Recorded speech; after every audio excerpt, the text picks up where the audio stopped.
The countdown to Union Budget 2023 has started. Union Finance Minister Nirmala Sitharaman and her team are holding meetings to take views and listen to the demands of all the stakeholders. In one such meeting with state finance ministers, Sitharaman was given a list of demands. Some of them were difficult ones. A few states, mostly ruled by opposition parties, demanded greater fiscal autonomy through an increase in states' share in goods and services tax to 60% from 50% at present, and an extension of the GST compensation period by another 5 years. States like Kerala, West Bengal, Chhattisgarh and Tamil Nadu, among others, argued that cesses and surcharges as a percentage of gross tax revenue has increased from 10.4% in 2011-2012 to 26.7% in 2021-2022.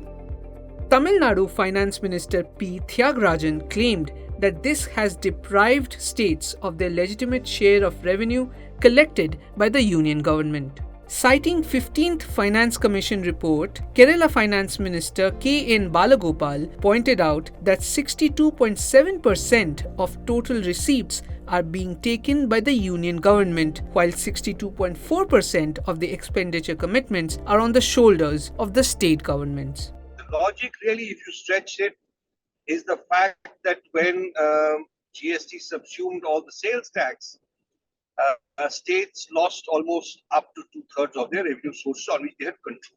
In terms of fiscal autonomy or reduction of fiscal autonomy, as it were, what had happened was that states gave up almost 58% of their total powers, whereas center gave about 42%. In line with the correction in that if I have given up 58%, I must get 58% share. That seems to be the underlying logic of asking for 60%. It doesn't come out of thin air. It comes out from the fact that what is the sacrifice that is entailed by states collectively as the subnational governments.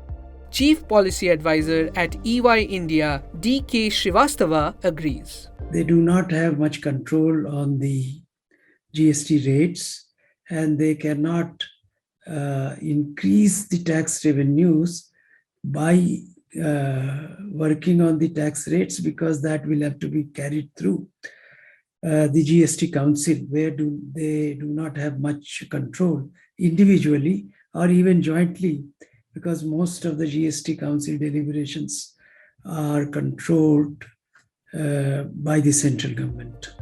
Drabu, however, is quick to point out that the particulars of the current GST regime may prevent the states from accepting such a demand. Currently, the state to center share is 50-50. Now, while states are seeking to increase it to 60%, the fact remains that from the existing system of 50% that the center gets, 42% of that is devolved to the states based on the Finance Commission recommendations. So it's not effectively a share of 50-50. It is actually more than that. And if you were to take it to 60%, then 42% of 60% means another 26%. So you're really talking of about, almost 80% revenues going to states. Also, one has to be cognizant of the fact that with that kind of revenue shares, how will the center be able to finance its own expenditures and also the compensation for the states? Former Finance Minister of Kerala, T.M. Thomas Isaac, however, believes that the GST regime requires fundamental changes. See, unfortunately, I don't think the central government takes federalism very seriously.